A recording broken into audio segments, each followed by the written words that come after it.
Good morning everyone. RPS academy में आपका हार्दिक स्वागत है।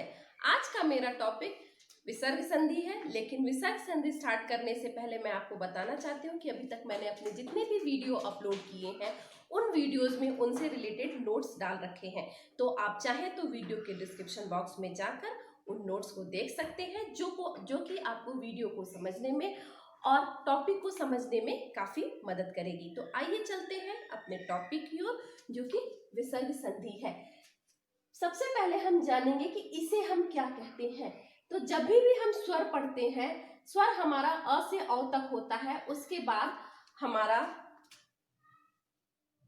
इसे अनुस्वार बोलते हैं और इसे विसर्ग बोलते हैं। ठीक है, तो ये हमारा विसर्ग है।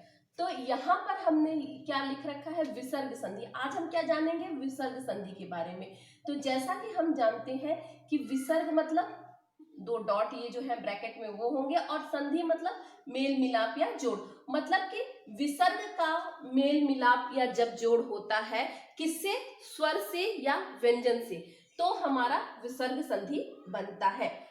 एक बार फिर मैं बताना चाहती हूँ कि जब विसर्ग का जोड़ मेल मिलाप स्वर या व्यंजन से होता है तो उसे हम विसर्ग संधि कहते हैं। ये हमारी अर्थ हो गया। ठीक है, परिभाषा ये देख लेते हैं। क्या है परिभाषा, विसर्ग के बाद स्वर या व्यंजन आने पर विसर्ग में जो विकार, अब इसमें विसर्ग मतलब कि इसमें जो विकार मीन्स परिवर्तन होता है उसे विसर्ग संधि कहते हैं। विकार मैं पहले ही बता चुकी हूँ कि विकार का मतलब कि परिवर्तन होता है।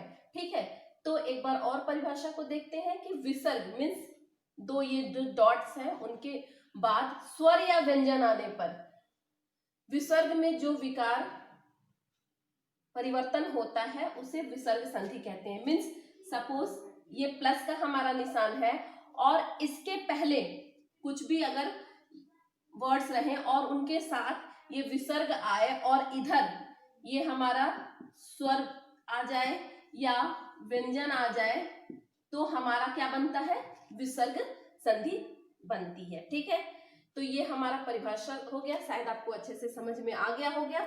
अब आइए नियम की तरफ चलते हैं। तो यहाँ पर विसर्ग संधि के कुल 6 प्रमुख नियम हैं। कौन कौन से नियम है, एक बार फिर से देखते हैं। विसर्ग का ओ में परिवर्तन। ठीक है, अब विसर्ग का ओ में परिवर्तन कैसे होता है, तो जैसा कि मैंने यहाँ पर बताया कि ये प्रथम शब्द में विसर्ग आने पर और द्वितीय शब्द में स्वर या व्यंजन कुछ भी आने पर ये जो प्रथम शब्द का हमारा विसर्ग है, ठीक है, ये कब बदल जाता है, जब इधर स्वर व्यंजन कुछ भी आने पर यहाँ पर विसर्ग की जगह हमारा क्या हो जाता है, ओ हो जाता है। ठीक है, तो ओ में परिवर्तन हो जाता है। और इसी ओ में परिवर्तन, विसर्ग संधि में ओ में परिवर्तन को उत्तो संधि बोलते हैं। उत्तो संधि इसलिए बोलते हैं कि जब हमने स्वर संधि पढ़ा था तो स्वर संधि में गुण संधि जब हमने पढ़ा था उसमें हमने ये पढ़ा था कि उ प्लस अ मिलकर क्या हो जाते हैं, हमारे ओ हो जाते हैं। तो इसलिए हम इसे उत्तो संधि भी कहते हैं। ठीक है, दूसरा देखते हैं विसर्ग का र में परिवर्तन। अब विसर्ग का र में परिवर्तन कैसे होता है, तो यहाँ पर मैंने बता रखा है कि ये विसर्ग है हमारा। ठीक है, फर्स्ट प्रथम शब्द में विसर्ग है और द्वितीय शब्द में स्वर या व्यंजन की जगह कुछ भी हो, स्वर हो या व्यंजन हो, तो यहाँ पर हमारा ये विसर्ग की जगह क्या हो जाता है, र हो जाता है। इसे क्या बोलते हैं, रुत्व संधि बोलते हैं। क्यों रुत्व संधि बोलते हैं, क्योंकि हमारा ये र में परिवर्तन हो रहा है। ठीक है, तीसरा हमारा है विसर्ग का स में परिवर्तन। अब देखिए ये दंत स है और ये आधा स में परिवर्तन हो रहा है, न कि पूरा स में परिवर्तन हो रहा है। ठीक है, तो सेम नियम यहाँ पर भी होगा कि यहाँ पर स है और यहाँ पे स्वर या व्यंजन में से कुछ भी होगा तो यहाँ पर स हो जाएगा हाफ। विसर्ग का श में परिवर्तन, अब इस श को हम क्या बोलते हैं, तालव्य स बोलते हैं। ठीक है, तो इसमें परिवर्तन हो रहा है। सेम उसी तरह जैसे यहाँ पे विसर्ग है और यहाँ पे स्वर या व्यंजन में से कोई है तो यहाँ पर इसकी जगह क्या हो जाता है, श हो जाता है, तालव्य श हाफ तालव्य श होता है। नेक्स्ट है पांचवा, विसर्ग का श में परिवर्तन। अब ये श को हम मूर्धन्य श बोलते हैं। सेम उसी तरह अगर यहाँ पर विसर्ग है और यहाँ पे स्वर या व्यंजन होता है तो ये जो हमारा विसर्ग है किस में बदल जाएगा, श में, मूर्धन्य श में बदल जाएगा। ठीक है। छठा हमारा है विसर्ग का लोप और पहले आने वाले स्वर का दीर्घ हो जाना। इसमें दो चीजें, पहला क्या है हमारा, विसर्ग का लोप हो रहा है। ठीक है। अब विसर्ग का लोप किन कंडीशन में होता है मैं आगे बताऊंगी कि विसर्ग का लोप कब और कैसे करते हैं, और कब पहले आने वाले स्वर का दीर्घ होना होता है। मीन्स कब विसर्ग आता है तो उसकी वजह से जो विसर्ग के पहले जो स्वर होता है, या तो ई हो, छोटी हो, ह्रस्व ई हो, या दीर्घ ई हो, या ह्रस्व ऊ हो, तो क्या हो जाता है, वो हमारा दीर्घ में बदल जाता है। मीन्स दीर्घ ई में बदल जाएगा, दीर्घ ऊ में बदल जाएगा। तो ये हमारा छठा नियम है। क्या है इसमें, विसर्ग का लोप हो रहा है, और दूसरा इसमें क्या नियम है, सब नियम क्या है, पहले आने वाले स्वर का दीर्घ होना। तो ये हमारे विसर्ग संधि है। एक बार मैं और परिभाषा आपको समझाना चाहूंगी कि विसर्ग के बाद स्वर या व्यंजन आने पर, जैसे कि मैंने यहाँ पे क्लियर कट लिख रखा है कि विसर्ग के बाद स्वर या व्यंजन आने पर विसर्ग में, मीन्स इसमें जो विकार परिवर्तन होता है उसे विसर्ग संधि कहते हैं। तो आई होप आपको ये परिभाषा क्लियर हो गई होगी और ये 6 नियम क्लियर हो गए होंगे यहाँ पर। ठीक है।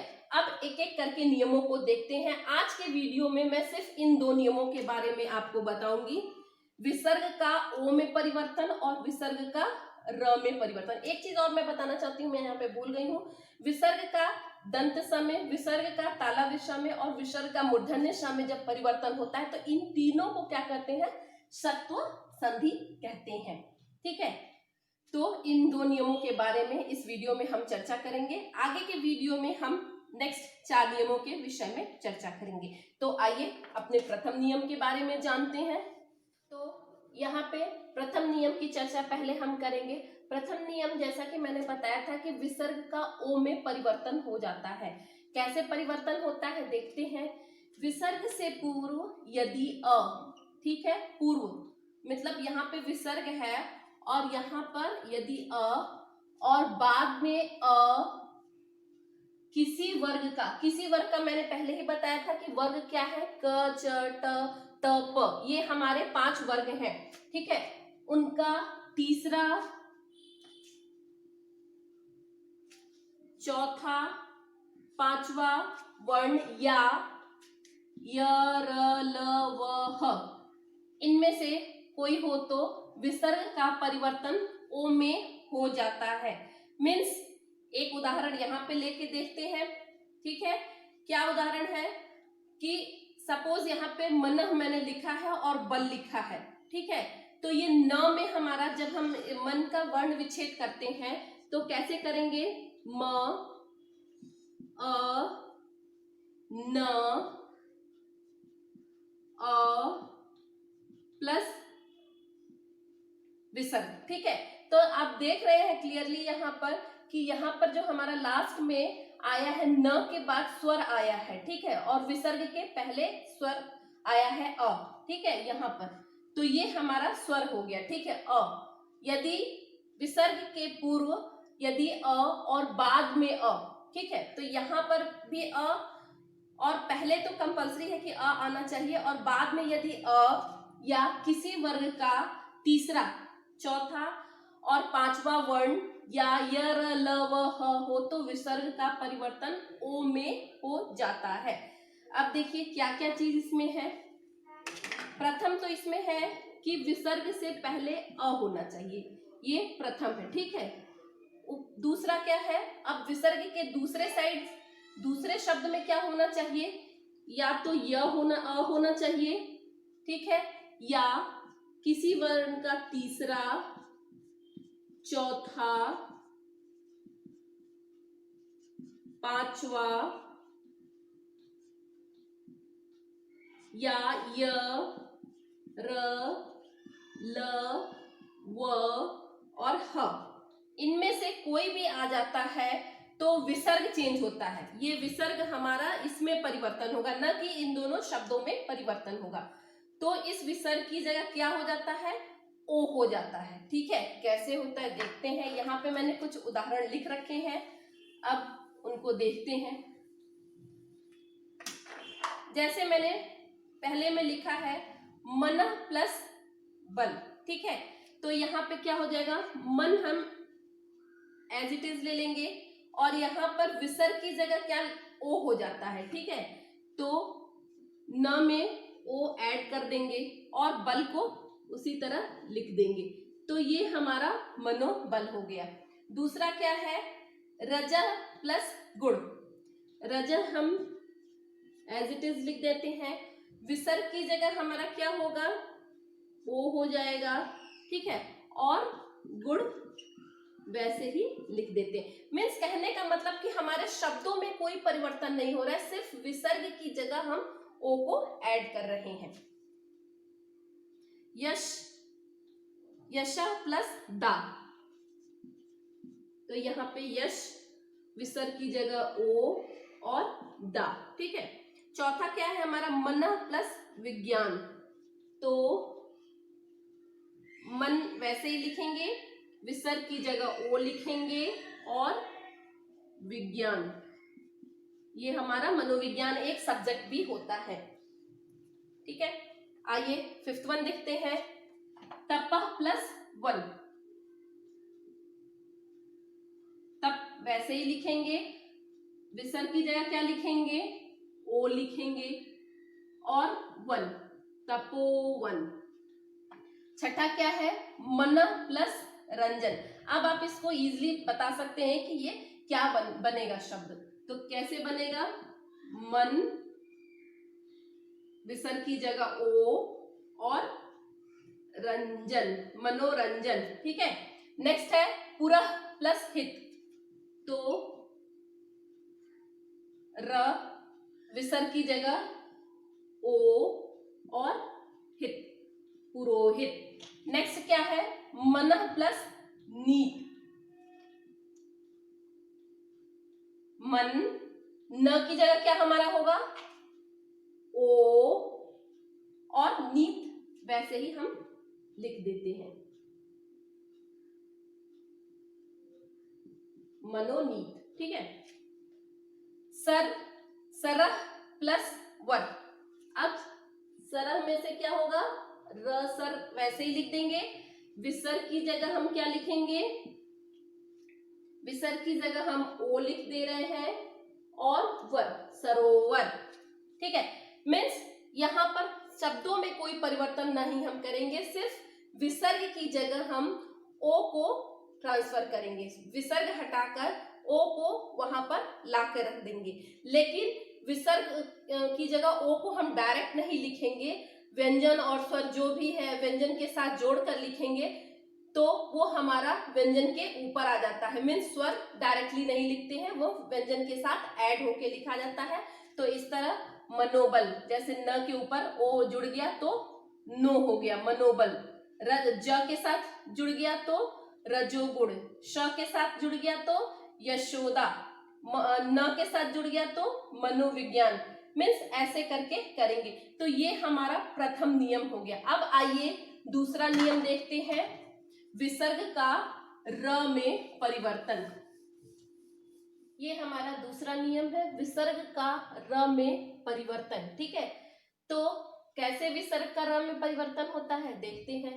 विसर्ग से पहले अ या आ से भिन्न, मीन्स इसमें हमारा प्रथम शब्द में, ठीक है, अ या आ से भिन्न कोई स्वर हो, मीन्स ये दोनों नहीं होने चाहिए। ठीक है, कोई भिन्न स्वर हो, मीन्स इनके बाद अगर कोई भी भिन्न स्वर हो, मीन्स ह्रस्व ई, दीर्घ ई, ह्रस्व उ, दीर्घ उ, री, ए ओ हो, और बाद में कोई स्वर, बाद में का मतलब यहाँ पर दूसरे शब्द में कोई स्वर हो, स्वर मतलब कि अब कोई भी स्वर, ठीक है, प्रथम शब्द में सिर्फ हमारा अ या आ नहीं होना चाहिए, द्वितीय शब्द में क्या है, हमारा अ से लेकर अ तक कोई भी स्वर हो, या किसी वर्ग का तीसरा, चौथा या पांचवा, तीसरा, चौथा या पांचवा अक्षर या वर्ण कह सकते हैं,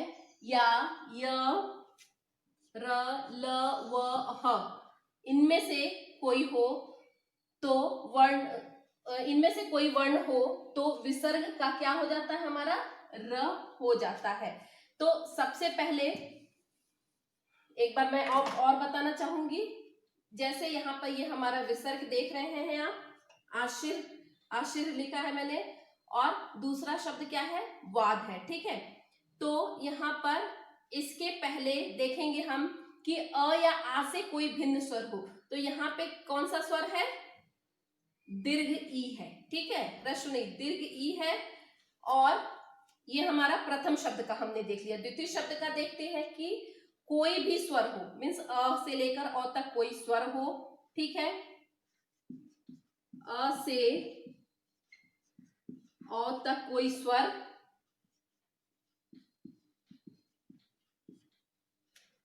किसी वर्ग का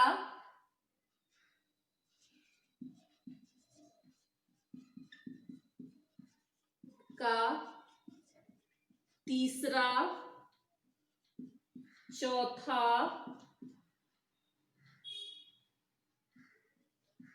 पांचवा वर्ण या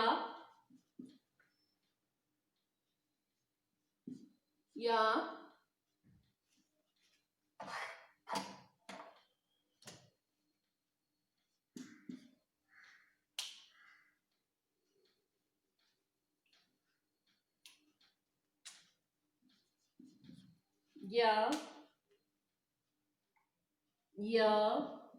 र, ल, व, ह, इनमें से कोई हो तो क्या क्या कोई हो तो, या तो अ से अ तक स्वर हो, या किसी वर्ग का तीसरा, चौथा या पांचवा वर्ण हो, या य, र, ल, व, ह, इनमें से कोई हो तो क्या हो जाता है, हो तो विसर्ग का र हो जाता है। मीन्स ये विसर्ग जो है हमारा, इसकी जगह र हो जाता है।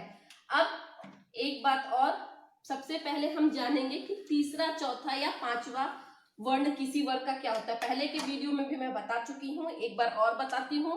जैसे क वर्ग का क्या हो जाता है, ग, घ और अंग, ठीक है। च वर्ग का ज, झ, य, ट वर्ग का त, सॉरी, ट वर्ग का ड, ढ, ड़, त वर्ग का द, ध, न, प वर्ग का ब, भ, म, ये हमारा तीसरा वर्ण हो गया, ठीक है, ये हमारा तीसरा वर्ण हो गया, ये हमारा चौथा वर्ण हो गया, और ये हमारा पांचवा वर्ण हो गया, ठीक है। तीसरा वर्ण, चौथा वर्ण, और इसके लिए मैं ऊपर लिख देती हूँ यहाँ पे, ये हमारा पांचवा वर्ण हो गया। तो आई होप आपको ये क्लियर हो गया कि तीसरा, चौथा या पांचवा वर्ण कौन कौन सा है, ठीक है। अब आइए, यहाँ पे मैंने कुछ उदाहरण लिख रखे हैं, उन उदाहरणों को सॉल्व करते हैं। जैसे पहला हमारा उदाहरण क्या है, आशिर प्लस वाद। अब इसको कैसे करेंगे, सेम वैसे ही करेंगे, पहले और दूसरे शब्द में कोई भी परिवर्तन नहीं होगा, जो भी हमारा परिवर्तन होगा वो विसर्ग के चिन्ह के साथ होगा। तो ये मैंने पहला शब्द हमारा लिख लिया, ये हमने दूसरा शब्द लिख लिया। अब ये र, इसकी जगह जो र आएगा विसर्ग की जगह, वो कहाँ आएगा, क्योंकि वो आधा होता है तो वो अपने आगे आने वाला जो भी व्यंजन होता है उसके ऊपर आ जाता है। तो इस तरह हो गया ये हमारा आशीर्वाद। दूसरा है पुनः प्लस बल, पु प्लस बल, ठीक है। सेम उसी तरह जो विसर्ग है वो ब के ऊपर चला जाएगा, क्योंकि ब व्यंजन है तो पुनः बल हो जाएगा। नेक्स्ट है हमारा बहिः प्लस मुख, तो ये हमारा क्या होगा, बही प्लस बही पहला शब्द हो गया और मुख दूसरा शब्द हो गया। ये विसर्ग जो है हमारा किस पे आ गया, मुंह पे आ गया, तो बहिर्मुख हम पढ़ते हैं। ठीक है, जब भी हम र पढ़ते हैं तो र कहाँ आता है, र जिस लेटर पे वो आया है उसके पहले प्रोनाउंस होता है, उस लेटर के पहले प्रोनाउंस होता है, तो बहिर्मुख। नेक्स्ट है हमारा आयु प्लस वेद, तो ये हमारा प्रथम शब्द हो गया, ये हमारा द्वितीय शब्द हो गया। अब ये विसर्ग किधर जाएगा, ये विसर्ग हमारा वेद पे जाएगा, तो आयुर्वेद। ठीक है, आयुर, देखिए र यहाँ पे प्रोनाउंस हो रहा है, वेद, आयुर्वेद। नेक्स्ट देखते हैं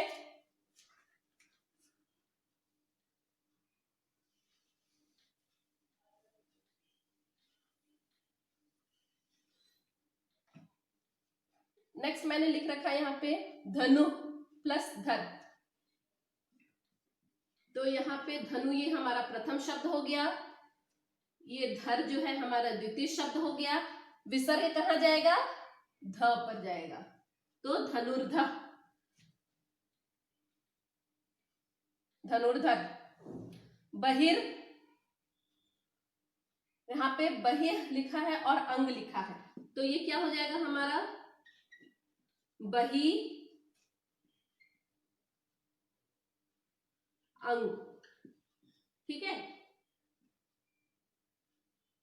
यहाँ पे बहिर अंग। ठीक है, अब यजुर, यजुः वेद, तो ये हमारा यजु और वेद, सेम वैसा ही हमने यहाँ पर किया हुआ है, तो ये हमारा कहाँ जाएगा विसर्ग, ये हमारा व पे जाएगा, वे पे जाएगा, तो यजुर्वेद होगा। ठीक है, अब इन तीनों को जरा ध्यान से देखिए, ये थोड़ा सा इससे डिफरेंस है। अभी तक हमने क्या देखा कि ये व जो है हमारा य र ल व में का है। ठीक है, ब जो है हमारा किसका है, त थ द ध, आ रहा है इसमें, नहीं आ रहा है, किसमें आ रहा है, प फ ब, तो प का तीसरा वर्ण है। ठीक है, यहाँ पर बहिर्मुख, ये किसका है, प वर्ग का पांचवा वर्ण है, यहाँ पर व है। ठीक है, ये ध है किसका, त वर्ग का चौथा वर्ण है, और यहाँ पे देखिए बहिर अंग, ये हमारा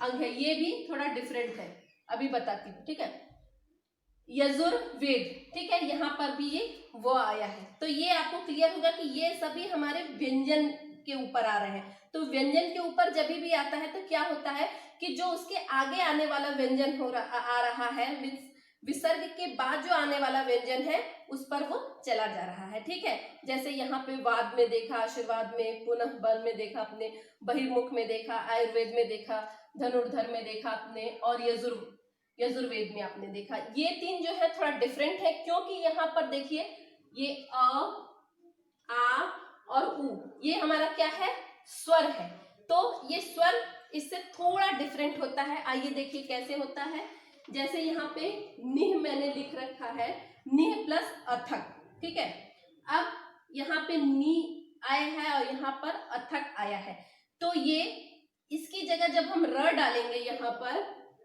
ठीक है, और ये र इसके साथ जब मिलेगा तो क्या हो जाएगा, ये पूरा हो जाएगा। ठीक है, और जब ये पूरा हो जाएगा तो ये किसके ऊपर चला जाएगा, ये जो इसके बाजू वाला जो व्यंजन है, पास वाला जो व्यंजन है उसके ऊपर चला जाएगा, तो ये हमारा क्या हो गया, निरर्थक। ठीक है, दूसरा क्या है, दू, दुह प्लस आशा। ठीक है, ये भी देखिए हमारा स्वर है। ठीक है, तो ये दू पहले आएगा, अब र जो इसके विसर्ग की जगह जो र आ रहा है, इस आ के साथ मिलकर रा हो जाएगा, तो दू रा, और ये हमारा शा, दुराशा। ठीक है, उसी तरह नेक्स्ट है निह प्लस उत्तर, तो नी हमारा एज इट इज वैसे ही आ जाएगा, इसकी जगह र आएगा, र जब ऊ के साथ मिलेगा तो रू हो जाएगा, तो उस रू को हम कैसे लिखते हैं, इस तरह। और तर, निरुत्तर। एक चीज मैं आपको और बताना चाहूंगी यहाँ पे कि जब भी हम छोटा रू और बड़ा रू लिखते हैं, मीन्स र के साथ जब छोटा ऊ की मात्रा ऐड करते हैं, ठीक है, तो ये हमारा ऐसे लिखा जाता है। और जब भी र के साथ दीर्घ ऊ ऐड करते हैं तो इसको ऐसे लिखते हैं, रू। ये हमारा छोटा रू है और ये हमारा बड़ा रू है, ये ह्रस्व रू है, ये दीर्घ रू है। ठीक है, तो आई होप आपको ये क्लियर हो गया होगा, उदाहरण भी क्लियर हो गए होंगे कि जब भी व्यंजन आता है तो जो विसर्ग की जगह जो हमारा र आ रहा है, ये र हमारा जो आ रहा है वो क्या हो जाता है, ये वो र हमारा आगे आने वाले व्यंजन के ऊपर चला जाता है। जैसे आशीर्वाद में हमने देखा, पुनः बल में देखा, बहिर्मुख में देखा, आयुर्वेद में देखा, धनुर्धर में देखा, यजुर्वेद में देखा। लेकिन यदि इसके बाद विसर्ग के बाद यदि स्वर आ रहा है तो स्वर के साथ वो र स्वर के साथ मिलकर उसके साथ मिलकर कन्वर्ट हो जाता है। कैसे हो जाता है, जैसे र के साथ अ मिलकर यहाँ पर ख में के ऊपर आ गया है, यहाँ पर र के साथ आ मिलकर रा हो गया है। ठीक है, यहाँ पर र के साथ ऊ मिलकर रू हो गया है। तो ये हमारे कुछ चेंजेस हैं जो कि स्वर और व्यंजन के साथ होते हैं। तो आई होप आपको ये विसर्ग संधि का दूसरा प्रकार जो है र में परिवर्तन, विसर्ग का र में परिवर्तन आपको क्लियर हो गया होगा। एक बार मैं और डिफिनेशन जो है उसको बताना चाहूंगी कि विसर्ग से पहले अ या आ से भिन्न कोई स्वर आए, मीन्स अ या आ को छोड़कर कोई भी स्वर आए और उसके दूसरे तरफ मीन्स दूसरे शब्द में कोई भी स्वर आ जाता है, या किसी वर्ग का तीसरा, चौथा या पांचवा वर्ण या अक्षर आता है, या य र ल व ह में से कोई वर्ण हो तो विसर्ग का र हो जाता है। मीन्स ये जो हमारे विसर्ग चिन्ह सारे हैं इनकी जगह, इन सभी की जगह क्या हो जाता है, र हो जाता है। तो आई होप आपको पहला और दूसरा नियम समझ में आ गया होगा। मेरे नेक्स्ट वीडियो में हम आगे के नियमों के बारे में हम चर्चा करेंगे। तो मेरे वीडियो को लाइक कीजिए, शेयर कीजिए, सब्सक्राइब कीजिए, और जो भी और स्टूडेंट्स हैं जिनको की स्टडी में विसर्ग संधि समझ में नहीं आ रही हो तो उनको अधिक से अधिक शेयर कीजिए। धन्यवाद।